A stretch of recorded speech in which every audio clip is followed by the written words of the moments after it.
Muy buenas noches, tengan todos ustedes. Bienvenidos a este primer programa del año 2015 y les deseamos los integrantes de Primer Plano muy feliz año. Y bueno, pues enseguida entramos, tenemos ya mucho de qué hablar a pesar de que apenas van 5 días de este año y queremos comenzar con el mensaje del presidente Enrique Peña Nieto el día de ayer, en donde pues por un lado reconoce que en efecto México ha sido golpeado muy duramente por el crimen organizado, otra vez reconoce también que una de sus prioridades va a ser la lucha contra la corrupción y después pasa a anunciarnos 7 medidas que van a aliviar la economía familiar.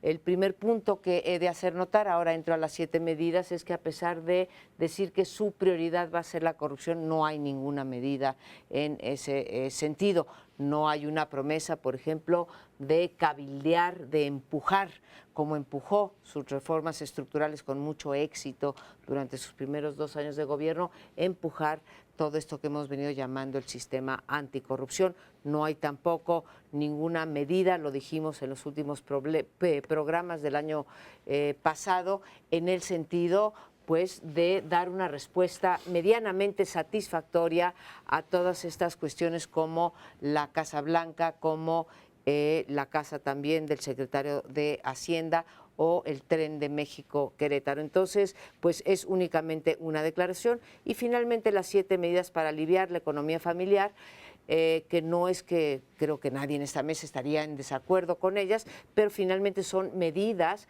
que ya sabíamos, ya estaban anunciadas, unas entran en vigor ahora, otras entrarán en los próximos meses, pero estamos hablando de que se acabaron los gasolinazos, estamos hablando de que bajará las tarifas telefónicas, en particular lo de larga distancia, que se apoyará a las pymes, ahora con una modalidad de los jóvenes entre 21 creo y 30 años, más o menos, los televisores, los televisores que se van a entregar en el cambio analógico, y en fin, pues son medidas que aparecen como pobres o aparecen como escasas, aparecen como insuficientes ante esta realidad que se está viviendo en el país. Así las pongo: anticorrupción y medidas. Mira, creo que estamos ante un presidente desorientado, errático, incongruente. Lo que pasó en los últimos meses del 2014 lo sacó de balance. Si uno revisa los 3 diciembres del presidente, en el 2012, claro, ya llevamos 3. Llegó con energía de que iba a mover a México porque el Pacto por México le daba esa carta. En el 2013 se la pasó presumiendo las reformas que había logrado su equipo y luego los otros partidos, pero el protagonista fue su equipo. En el 2014, por el contrario, tuvo que reconocer ya la existencia de un problema de violencia, uno de corrupción, de impunidad. Y aquí es donde viene su incongruencia, porque de hecho fueron 3 mensajes los que lanzó este diciembre. El primero, la primera idea que rescato es que el 31 de diciembre finalmente aceptó que tenía un problema y él se incluyó: vamos a combatir, combatiremos, fue el verbo en tercera persona que utilizó, combatiremos la corrupción, la impunidad y pelearemos por la transparencia. Y en el mensaje del 24 de diciembre dijo: actuaremos de nueva forma para adecuarnos a la realidad. Sin embargo, el 2 de enero, su primer acto público del año, va a Oaxaca, Salina Cruz, donde en un acto blindado en el que solo estaban los suyos, se olvida de esas ideas, no habla para nada ni de corrupción, ni de violencia, ni de impunidad, y tiene como orador principal a uno de los santos patronos de la corrupción y la impunidad, que es el líder petrolero Carlos Romero de Champs. Es decir, el presidente nos está lanzando un mensaje doble y contradictorio. Cuando habla frente al público en general, ya en este año, en estos meses, acepta que hay un problema. Cada que puede lo evade porque, en el fondo, creo yo, esa es la hipótesis, no tiene ninguna ganas de combatir ni la corrupción ni de ser más transparente. ¿Estamos? Yo creo que ya lo han planteado ustedes, pero vale la pena resaltar que en el mensaje que anoche hizo el presidente, anunciando todas estas medidas que ya conocíamos, como también ya lo dijeron, que no tienen ninguna novedad, pues, habría que puntualizar el punto de el combate a la corrupción y la búsqueda de transparencia. Dice, necesitamos más transparencia. Esto es literalmente lo que dijo. ¿Qué quiere decir esto? Quiere decir que ya teníamos transparencia y que nos hace falta incrementar, poner el acento y crear nuevos procedimientos para transparentar, lo cual no es cierto, sobre todo tratándose de las imputaciones que se le están haciendo al propio presidente. Tenía que haber dicho algo en relación, o a su ministro de Finanzas, al secretario de Hacienda, a su esposa. En esto estamos muy atrás de lo que se había dicho antes, porque ahora lo que se requiere es más transparencia. O sea, ya hay transparencia. ¿Quieren un poco más? Bueno, pues vamos a luchar por un poco más. Digo, tomando las palabras que el presidente dijo. Y por otra parte, yo creo que se debió haber abstenido de cosas que estaban precantadas. La baja de las cuotas de electricidad. Esa fue una que no mencionaste, pero estaba preanunciada. Y es el resultado, dice, para presumir de alguna manera, la reforma energética. Ese es uno de los resultados que ya van a empezar a ver. Y también dijo que otras cosas como el apoyo a los estados que están con mayor pobreza y mayor violencia, que son Oaxaca, Chiapas y Guerrero, darles algún apoyo a los productores agrícolas, a los campesinos.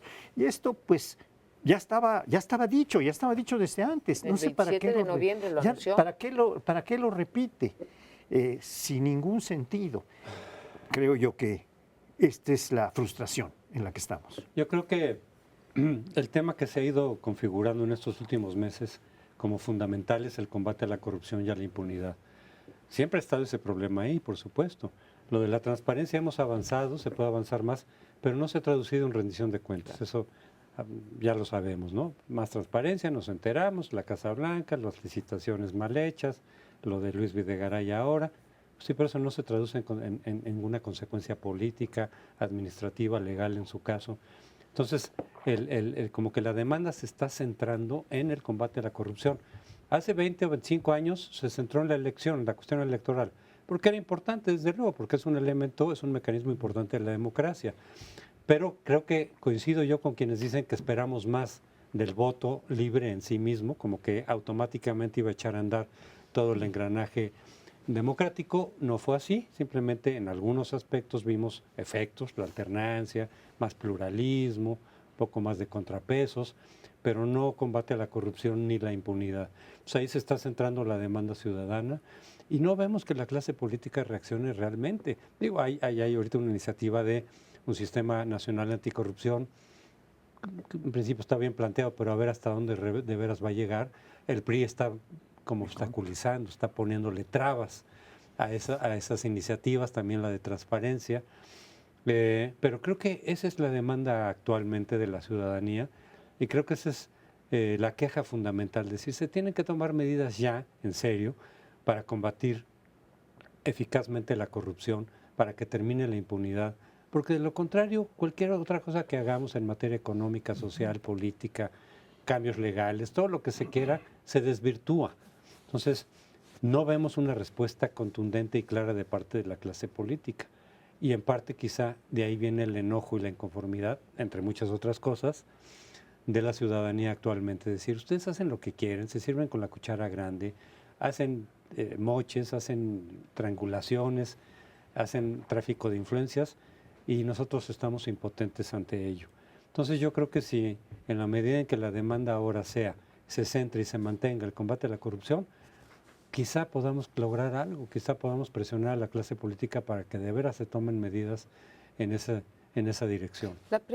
La preocupación es que si no se han tomado ahorita ante la presión que ha habido por las investigaciones sobre corrupción, pues ¿qué hace falta para que un presidente o un equipo de gobierno o un conjunto de legisladores que están reprobados en todas las encuestas, tanto en calificación, digamos, qué calificación le pones, como en, aprecio por la labor de los legisladores, qué tiene que pasar para que le hagan caso a esta demanda que ya es una demanda generalizada? Dice el presidente, ¿qué le está pidiendo? ¿Crédito a la palabra? Porque el crédito a la palabra pues ya se le terminó en materia de corrupción. Entonces, hay una serie de medidas, si en algo ha habido propuestas por parte de la sociedad civil, ya sea gente como nosotros que estamos en los medios o gente que participamos en las organizaciones de la sociedad civil o universidades, etcétera, ha habido una decena, cuando menos, de propuestas. Menciono 3 del senador Zoé Robledo, que también las hemos hecho muchos otros, ya sea de manera conjunta o de manera separada, que eran presentación de las declaraciones patrimoniales, hacerlas públicas, presentación de una manifestación de conflicto de interés por parte de los legisladores, y la tercera, que era la presentación de la hoja en la que uno paga los impuestos para saber si, digamos, para tener una base a partir de la cual ver si hay enriquecimiento ilícito, tráfico de influencias o cualquier otro delito. ¿Por qué no plantear cuestiones si realmente quiere mostrar voluntad política en esta materia de corrupción?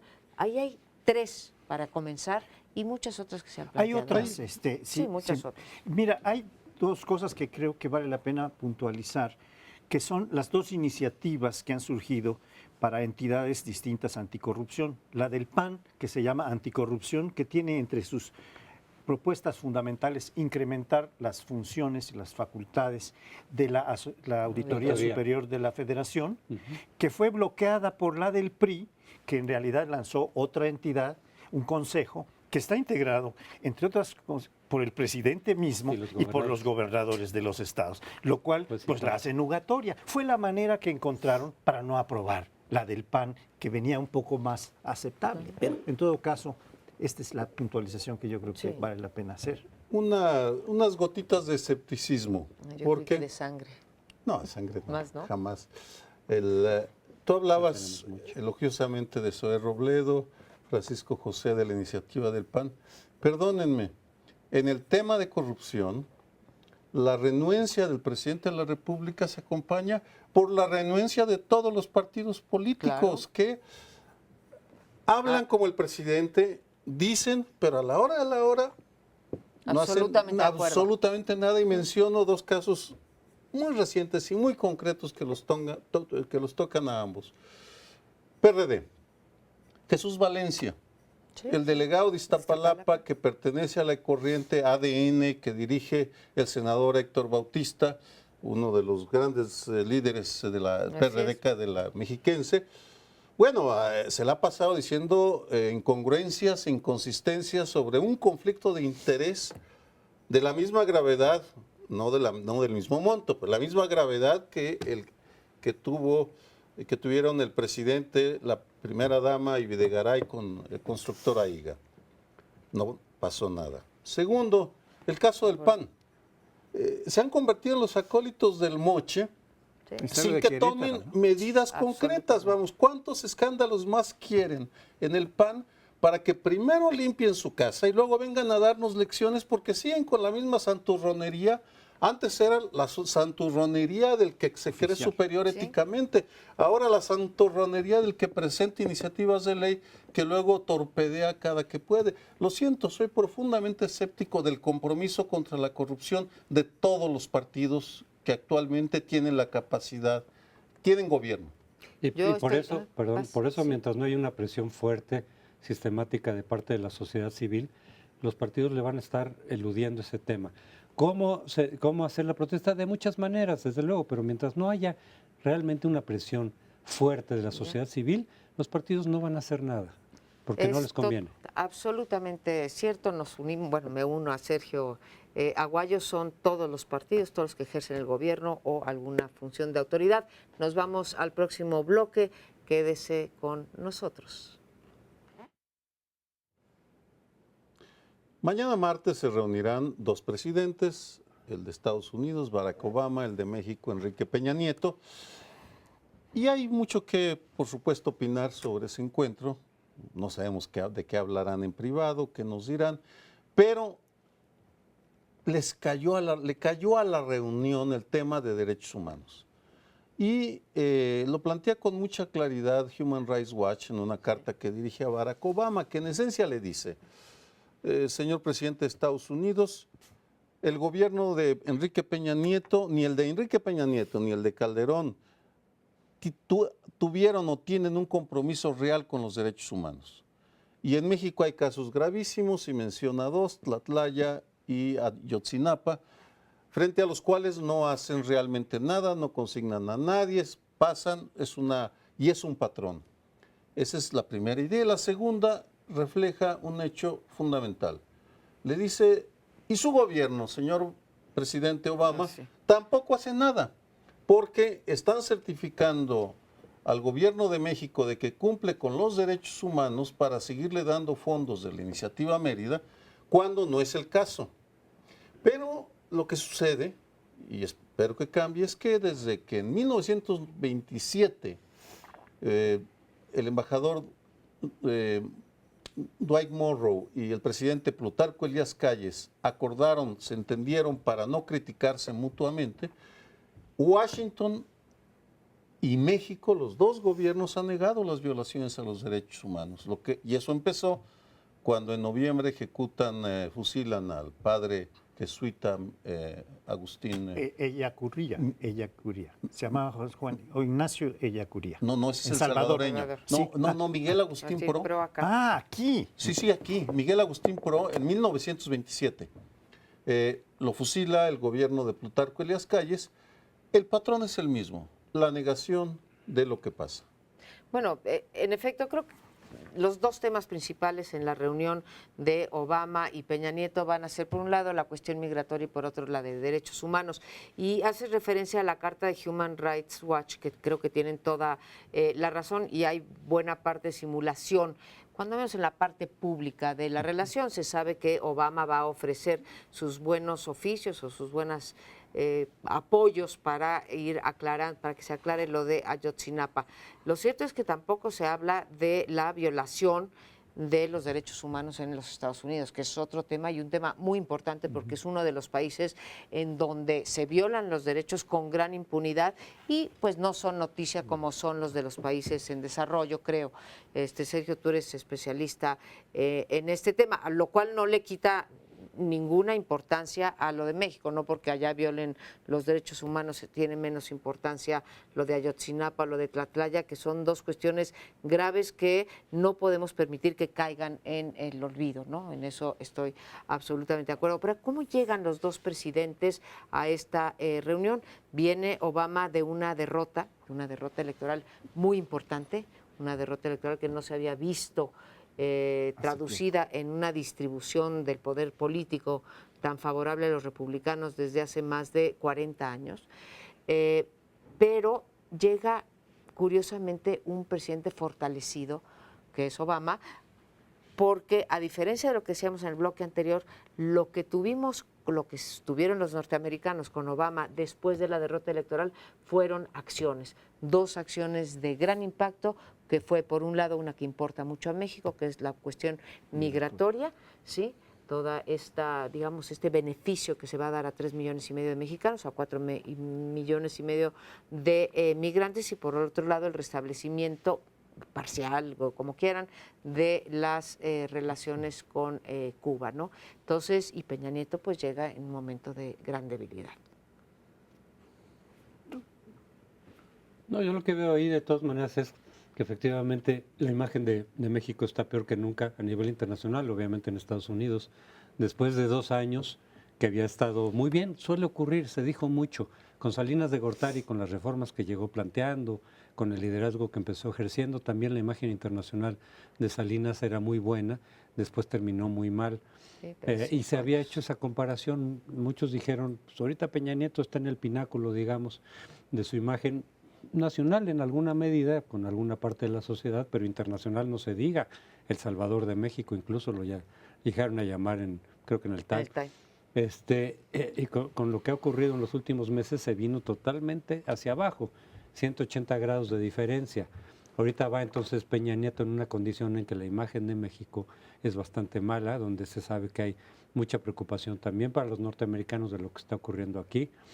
La cuestión no solo de la violencia como tal, sino de los derechos humanos ha sido un elemento en donde se ha enfatizado de parte de muchos organismos internacionales, la ONU, etcétera, es decir, se tiene que hacer algo.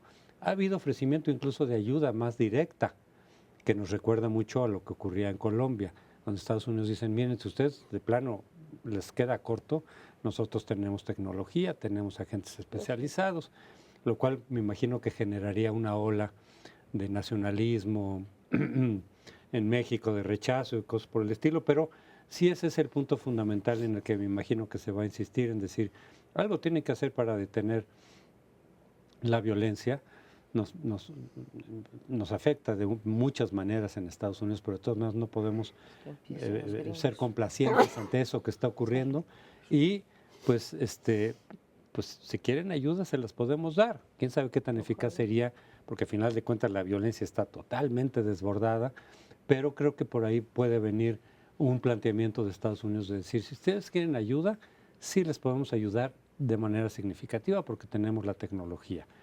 ¿Cómo sería la reacción de Peña Nieto, sabiendo a su vez la reacción de los mexicanos? No lo sé. Bueno, el presidente Peña Nieto va a hablar con el principal habitante de la Casa Blanca, pero no va a hablar de su propia Casa Blanca o Casita Blanca en México. Y pues es uno de los límites, porque no se puede reclamar con una alta calidad moral algunas cosas que México requiere reclamar cuando no se tiene esta estatura. Y no me refiero a la física, me refiero a la moral.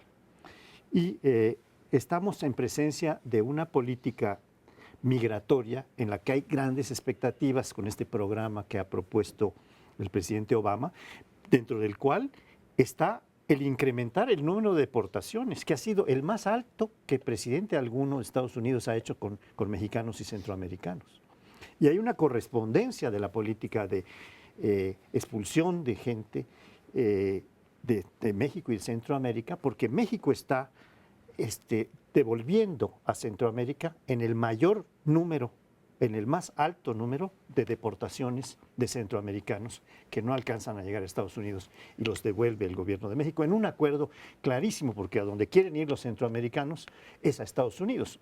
Algunos se quedarán en México, pero muy pocos. De tal manera que ahí hay una coincidencia muy grande entre las dos políticas migratorias y tanto en el asunto de deportaciones como en el asunto de que la ley migratoria no se ha podido aprobar en Estados Unidos porque la fuerza de los republicanos es mayor y todavía no sabemos qué medidas de las que propone Obama van a poder ser canceladas, vetadas o bloqueadas por los republicanos que sí tienen la fuerza en el Congreso para hacerlo. Entonces, ahí estamos en presencia de muchas interrogantes que no sé si esta reunión va a despejar o no. En el fondo también hay un tema que planteaste, María Amparo, sobre las violaciones a derechos humanos en Estados Unidos, que lleva a una realidad en las formas y en el fondo. Washington siempre está dispuesto a defender sus intereses de una manera muy directa, muy clara, a veces hasta brutal, porque se sienten empoderados. Los gobiernos de México, al menos el de Peña Nieto, tiene una actitud servil, humilde, mansa. La mansedumbre de Peña Nieto frente a los norteamericanos es notable. Cito un ejemplo que lo recordé cuando decías eso. La liberación media rara que hicieron de Caro Quintero en Guadalajara hace poco más de un año, coincidió temporalmente con la aprobación en el Congreso de Estados Unidos de la construcción del muro fronterizo. Sí. Y una muralla, de hecho, tecnológica para la cual se necesitan $40,000 millones. Es una barbaridad. las críticas que salieron de Washington a la liberación de Caro Quintero fueron brutales, brutales, que era una burla del sistema judicial corrupto, etcétera, etcétera. La reacción del gobierno mexicano fue una tibieza sorprendente porque la Cancillería, el canciller Meade, sacó un comunicado en el cual hasta la página 6 aproximadamente, en el penúltimo párrafo, hablaba de que, bueno, no estaba muy bien que se construyeran murallas, pero todo el resto del texto era para alabar la cooperación migratoria, que por cierto, haces muy bien, Francisco José, en recordarlo, porque el papel que está jugando el gobierno mexicano de policía subrogado de los Estados Unidos frente a los centroamericanos es una vergüenza. Estamos haciéndoles el trabajo sucio porque, pues, ¿por qué? No lo sé. Supongo que están recibiendo muchos beneficios, pero es una vergüenza. Bueno, ahí hay dos, para seguir con lo de Estados Unidos. Una de las primeras promesas, y acuérdense que a Obama le dieron recién estrenado el Premio Nobel de la Paz, ¿no? Fue cerrar Guantánamo.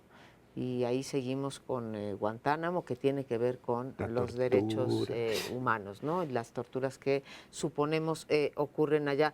Y bueno, y el otro faltante, si realmente están tan preocupados los norteamericanos por la cuestión de la violencia en este país, hay dos temas que cuando menos en los preanálisis, porque todavía no tiene lugar la reunión, son dos que deberían de estar empujando México en un papel activo, que es la parte del tráfico de armas, y la otra, la legalización de las drogas o la despenalización, al menos, de las drogas. O sea, vamos a seguir nosotros adoptando el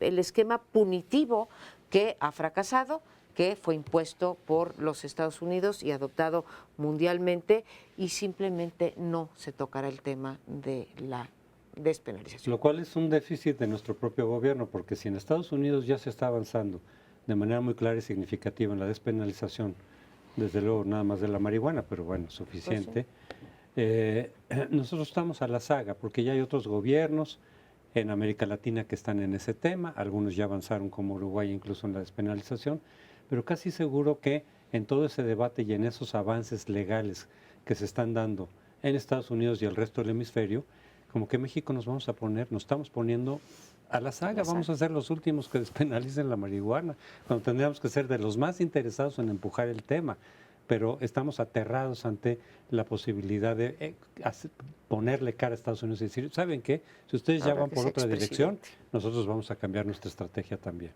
Bueno, quién sabe a dónde vayan ellos, nosotros nos vamos a un corte, regresamos.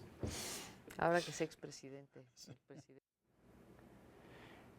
Vamos a tener elecciones este año, el primer domingo de junio, lo cual es una novedad porque tradicionalmente desde hace muchas decenas de años las elecciones se preparan para el primer domingo de julio. Se está anticipando un mes el tiempo electoral en el que se cambia la Cámara de Diputados completa. Hay elecciones en 17 entidades, 9 de las cuales cambian gobernador, y se ha dicho por esto y por otras razones que estamos ante unas elecciones que pueden ser vistas como las más complejas que han ocurrido en el país. ¿Por qué razón? No solo porque hay más de 81 millones de personas inscritas en el padrón electoral que podrían participar, sino porque el clima, el ambiente de tensión, de violencia, de impunidad, de vinculación de las autoridades con el crimen organizado, nos ha puesto en una situación sumamente difícil. Y va a haber distintas propuestas, ya está habiendo distintas propuestas de que no haya elecciones, sobre todo en un estado como Guerrero, que es uno de los 9 que cambian gobernador, que no haya elecciones o que se vaya a anular el voto o a destruir la boleta, distintos actos de nulificación. Y aunque unos son contabilizables, los que se hacen la marca, y otros no son contabilizables, los que se pueda destruir la boleta. Y también está la novedad de las candidaturas independientes, que se registraron en principio 122 aspirantes pero quedaron 50 y tantos, 52 al final ya registrados, lo cual es un número bastante notable de 350 independientes que pueden registrarse. Estamos en presencia de una novedad y está finalmente la de que no haya elecciones en ningún punto del país, no solo en Guerrero, sino en ningún punto del país que están proponiendo el boicot, ¿no? El boicot completo. Entonces, esta es la complejidad que se está dando, que es de buena parte cualitativa, aunque también los números cuentan. Lo que pasa es que ahorita estamos en un momento de protesta social muy fuerte, que hace mucho tiempo no veíamos. Hace 6 años, cuando se planteó el movimiento del voto nulo por parte de diferentes organismos ciudadanos, había molestia y había alejamiento respecto de todos los partidos de parte de ese segmento, que terminó siendo del 5% a nivel nacional, aunque en algunas ciudades en particular llegó al 13%, que no es poca cosa, pero a nivel nacional 5%. Ahorita toda esta protesta, todo este descontento, inconformidad, podría tener una canalización electoral. Se podría traducirse, además de las marchas, además de las manifestaciones, los plantones y todo lo que hemos visto estos meses, en tiempo de elección podría tener una canalización electoral para expresarle a la clase política, hagan algo en términos de corrupción, en términos de despilfarro, en términos de los privilegios, de los salarios jugosísimos, que están muy por encima, creo yo, Amparo, Sí, del lo promedio de hemos América probado. Latina, según tú lo revisaste. Pero lo que veo es que hay una fragmentación, como siempre, de las estrategias. O sea, la sociedad civil puede tener en común o una buena parte de la sociedad, no todos, ¿verdad? Porque está el voto duro, que es importante, y ese siempre va a votar por su partido, haga lo que haga, o deje de hacer lo que deje de hacer, no importa el desempeño, un 40% de la sociedad en donde está calculado el voto duro, vota por su partido incondicionalmente, pero el resto sí puede decir, oye, pues vamos a aprovechar la elección para hacer una protesta, pero están fragmentadas las estrategias, desde el boicot, que implica romper la ley, que implica incurrir en delitos, la abstención, que desde mi punto de vista no dice nada, porque se confunde con muchas razones de por qué la gente se abstiene, no queda patente la protesta social, y luego estas manifestaciones de voto nulo, voto blanco, o esta nueva de querer romper el voto o la boleta, pero no hay un acuerdo fundamental y entonces los esfuerzos se pueden debilitar, y quien sale ganando a final de cuentas de nueva cuenta es la clase política, son los partidos. Creo que hay una gran deslegitimación hoy en día del gobierno, de los partidos, de las autoridades en términos generales, y parte de este descontento, de esta decepción, ha provocado estas estrategias que menciona José Antonio Crespo, y que yo desde mi punto de vista yo cuestiono. Sí, cuestiono fuertemente. Me parece que es mucho mejor tratar de atacar. Son responsables los partidos, son culpables de este poco aprecio por la democracia, por este desprestigio, y son responsables de solucionar esto. Ahora, como no lo van a solucionar por sí mismos, tenemos que presionar en la sociedad. Hay algunas formas, sí, como las que menciona Crespo. Yo me iría a otras reconociendo, sí, en un artículo que publicó hacia fin de año Sergio Aguayo, me parece que plantea con una gran precisión y brillantez que en México no podemos hablar de las elecciones en general, que cuando menos podemos diferenciar entre 3 tipos de regiones o 3 tipos de elecciones que hay. La llama las de los pobres, yo las llamaría las del clientelismo, las de donde se puede comprar fácilmente el voto, ¿sí? Porque no hay mecanismos reales para poder evitar eso. Las democráticas, que no sabemos qué proporción, y aquellas que van a ocurrir en los lugares en donde pues hay violencia y crimen organizado, y pues las elecciones no van a poder cumplir con la función, o van a poder cumplir con la función de elegir a narcopolíticos, ¿no? Entonces, me parece muy bien, y eso me lleva a 2 propuestas. 1, tenemos que acabar con esa situación de tener 3 tipos de geografías electorales, ¿sí? Y eso se debe de poder hacer activamente. Lo tenemos que hacer entre los ciudadanos y los políticos. Y segundo, ¿cómo vamos a exigir, José Antonio, que nuestros políticos, nuestros legisladores cumplan, sean responsables ante la ciudadanía? Con el voto nulo Yo creo que no. No pueden caer todavía en un mayor desprestigio. Ya están están en los sótanos del desprestigio. Entonces, lo que tenemos que hacer es que una vez que lleguen, les tenemos que poner cotas a su poder. Pero Lo cual no ha servido hasta ahora. Porque yo te no, sí, José Antonio, porque yo te voy a poner el ejemplo de Venezuela. En Venezuela la oposición decidió no participar cuando estaba Chávez, ¿sí? La asamblea se la llevó, 90% de la asamblea, que así se llama, del Congreso, se lo llevó Chávez, ¿sí? Y siguió gobernando durante 10 años. Y gracias a que no participó la oposición, ¿sí? El señor tuvo campo libre para hacer lo que quisiera. Eso es a lo que lleva, según mi punto de vista, el voto nulo o la abstención. 75% de abstención hubo, en esas elecciones intermedias. Mira, de creo Chávez. que varios comentarios. Primero, bueno, gracias por la Es que sí. flor, pero No, es que está muy bien sustentado. Estás mezclando peras con manzanas, porque en Venezuela la oposición boicoteó. Aquí el planteamiento es la ciudadanía a todos los partidos, que es diferente. Luego se te olvidó un actor fundamental, porque te refieres solo a los partidos, cuando buena parte de la responsabilidad de lo que está pasando corresponde a la autoridad electoral. Porque, te lo voy a demostrar, el INE ahora o el IFE antes no desconoce la existencia de un porcentaje muy alto de secciones electorales de alta peligrosidad, las llaman. De hecho, han hecho 3 estudios, 2009, 2012 y 2014 salió el último estudio. Estamos hablando del 13% de las secciones, no es cualquier cosa. Son millones de personas las que están afectadas. También saben que se compra y coacciona el voto, que sería el segundo nivel. El de los pobres que llamas tú. Y ellos actúan en su discurso, y hay que leer al brillante académico Lorenzo Córdoba y pésimo publicista político que es como presidente del INE, al hablar como si estuviéramos hablando siempre de las elecciones modernas. Nadie le discute lo que va a pasar en la del Valle, en Polanco, pero que se vaya a Iztapalapa o a Netza para que vea lo que es el tráfico en serio, la compra y coacción del voto, todo lo que da, y todos le entran. Pero no es culpa del INE, ¿no? No, el INE no toma medidas, no tiene un proyecto. No puede. O no puede o no quiere, o al menos podría hacer conciencia de que, por ejemplo, hacer el estudio para saber cuántos distritos están siendo afectados por la compra y coacción del voto, de qué porcentaje estamos hablando.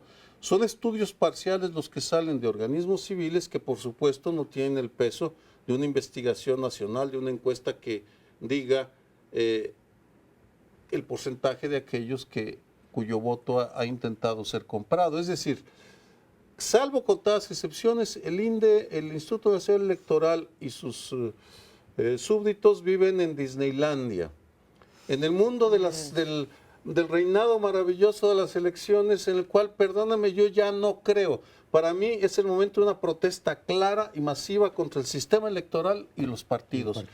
Que se rompa en pedacitos, que se anule, eso es otra historia, pero es el momento de la protesta. Bien, yo creo que estamos en presencia de algunas cuestiones que vale la pena relevar.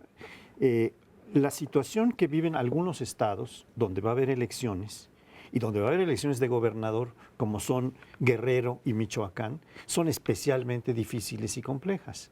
Ahí creo que tendrían razón en que tiene que haber no solo un estudio, sino una serie de medidas para hacer... Y Tamaulipas, agrégale. Bueno, sí, menciono estas partes dos. de Veracruz. Es que en Tamaulipas no va a haber gobernador, cambio de gobernador, por eso menciono Guerrero y Michoacán. Pero puedes agregarle varias otras, Jalisco, 13%. Estado de México, etcétera, pero no va a haber cambio de gobernador. Y en cambio, en estas dos sí, por lo cual va a haber especialmente que poner atención para, si va a haber elecciones, que sean lo más tranquilas, lo más cuidadas, lo más vigiladas.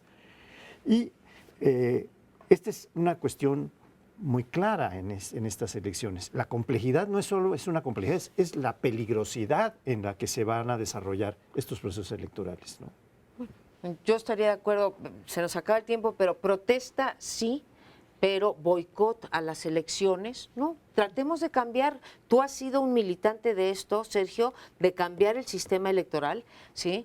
Pugnaste por la democracia electoral en este país desde desde los años 70, ¿no? 80 y los 80. Y luego en los 80 cuando empezó la agenda, pero una cosa es cambiar el sistema electoral y otro es hacerle caldo gordo a todos aquellos que no quieren que haya elecciones. Bien, pero Creo que nos es vamos a peligroso. tener que ir a otro bloque. Espéres un segundo y terminamos con el último bloque.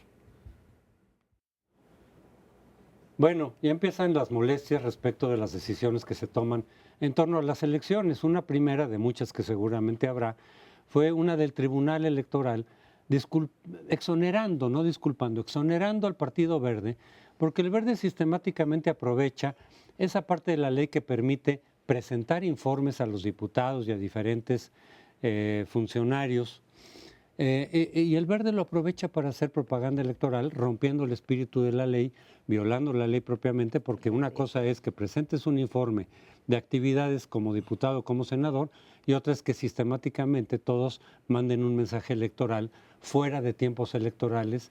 Y precisamente parte de la reforma electoral anterior, la del 2008, estaba centrada en no comprar espacios para no adelantar propaganda y mantener cierta equidad entre los partidos.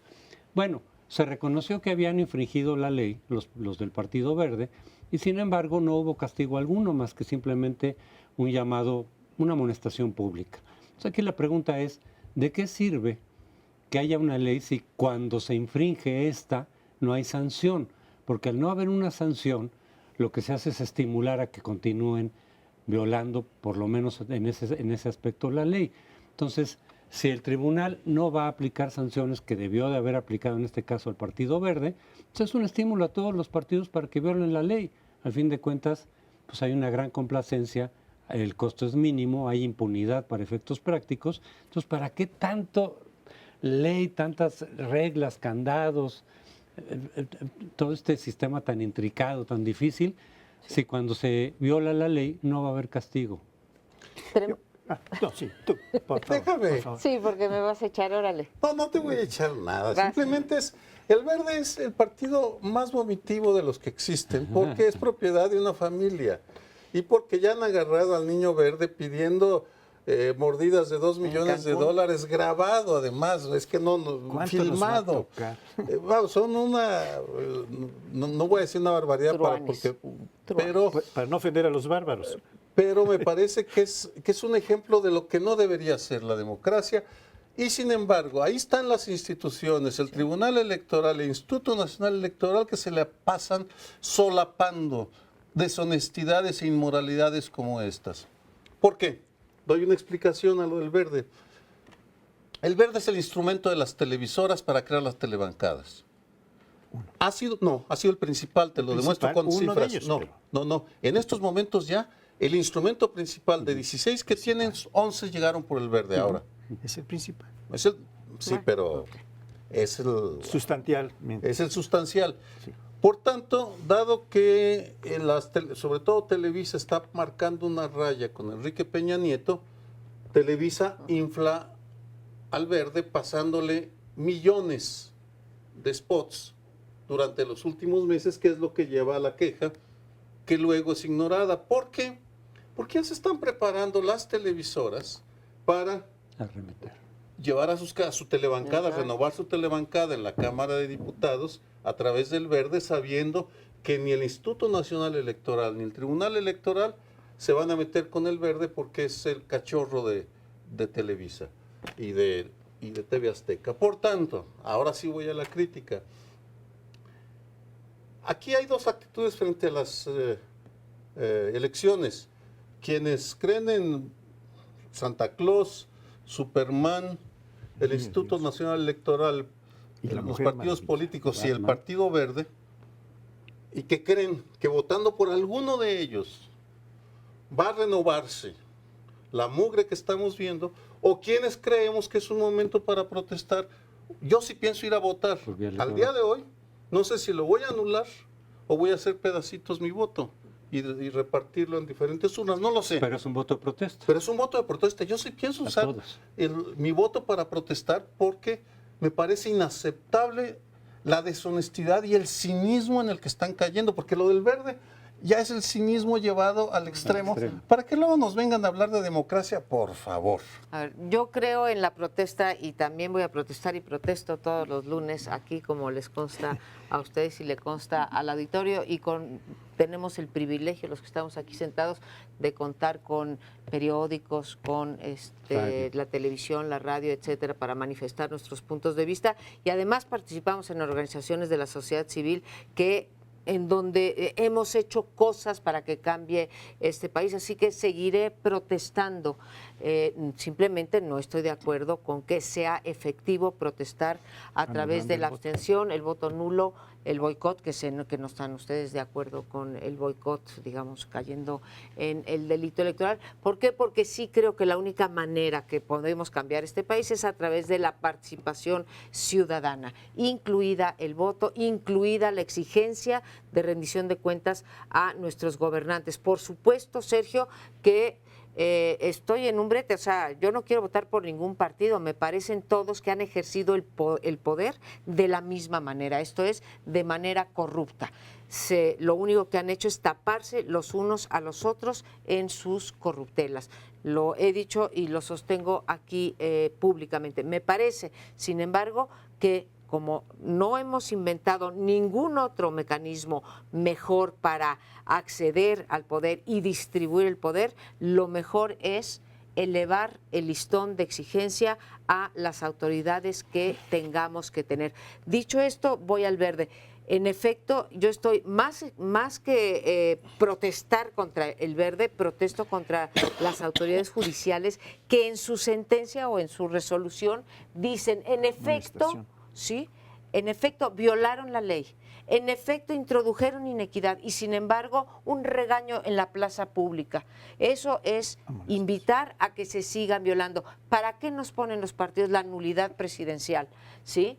En caso de que se rebasen los topes de campaña, si ante una cosa así de chiquita, que es lo del verde, ¿sí?, se echan para atrás y ni siquiera, ¿sí?, les dan el castigo mayor que le podrían dar en materia de utilizar los recursos públicos o sobrepasar. Estamos ya en una época electoral y sí es reprobable lo que hizo el tribunal.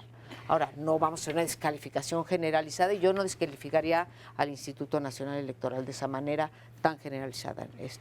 Yo creo que vale la pena retrotraernos un poco para caracterizar un poco más al Partido Verde Ecologista de México. Este partido, si recuerdan ustedes, no hace mucho, hace 3 lustros, fue unido con el PAN a la candidatura presidencial de Fox, a apoyarla. Y un año más tarde, como no le fue concedida la Secretaría de Medio Ambiente, era Semarnat, no le fue concedida porque la pidieron, la exigieron a cambio del voto que habían dado a Fox. Se fueron donde les garantizaban esta posición patrimonialista o de llevar patrimonio público al privado de esta familia que se refiere Sergio, la familia González Torres, dueña de ese partido, y empezar a trabajar para ganar mucho dinero. Dinero que se ha multiplicado no solo en transacciones para aprobar proyectos que rompen la ecología y que trastornan el medio ambiente, que ensucian al país, debiendo ser un partido que protege estas cuestiones y por eso ha sido denunciado internacionalmente por los partidos ecologistas que están organizados como un partido ecologista verdaderamente nefasto que no debe llamarse así. Y ahora estamos viendo cómo han gastado en trivialidades una campaña verdaderamente superficial y trivial, diciendo que cumplen con los planteamientos fundamentales que debieran cumplir según su propia plataforma, cuando en realidad están incumpliendo y están propiciando una serie de violaciones. Claro, ya tienen la Secretaría de Semarnat y este patrimonialismo está siendo bastante incrementado. Ya les entregaron millones de dólares, como reconoció en esta afirmación que tú refieres al Niño Verde. pero estamos en presencia todavía de una población Y muy Arturo ingenua Escobar que dice, también. bueno, yo con los partidos no estoy, pero como estos no son políticos, sino que son ecologistas que están protegiendo al medio ambiente, pero ya es tiempo de que la ciudadanía entre en conciencia de qué tipo de partido verde tan perverso tenemos en este país, ¿no? Lo que pasa es que, de nuevo, la sociedad civil está fragmentada en percepciones muy distintas. El Verde ha sido muy eficaz para hacer sus encuestas primero y saber dónde están las inquietudes de buena parte de la ciudadanía. Hace una publicidad muy buena, eficazmente es buena la publicidad que hace el Verde, y sabe que le basta con un 5%, perdónenme, de electores ilusos que le creen al Verde, que les va a dar casas, que les va a dar becas, la pena de muerte, sabiendo que había una demanda muy fuerte, Pero un es enojo pena muy perpetua, fuerte. cadena Y perpetua. entonces consigue su 4, 5, 6%, Pena de que con muerte. eso le basta para Ahora anda seguir en el teniendo. 11. Ahora es Bueno, pues pena ahorita andan en el 11 perpetua, las cadena encuestas, pero con eso basta para que tenga lo que tiene, curules, pues, financiamiento, luego venden caro su apoyo al PRI para tener Porque lo mayoría. dejaron crecer. Entonces, aunque el Verde es muy criticable, a final de cuentas yo creo que todos los partidos incurren en mayor o menor medida en aquello en lo que el Verde hace. Aquí la crítica es más al Poder Judicial por no haber sancionado, pero todos los partidos están viendo cuáles son los recovecos de la Así ley es. para darle la vuelta. Y por eso insisto en que yo voy a emitir un voto de castigo, digo yo, a todos los partidos, porque no hay uno que diga, este lo voy a castigar, pero voy a premiar a este otro. ¿Premiarlo de qué? Si todos más o menos incurren más o menos en ese tipo de trucos y de infracciones y corrupción. Pero bueno, esto por ahora, se nos terminó el tiempo. Nos vemos la semana que viene.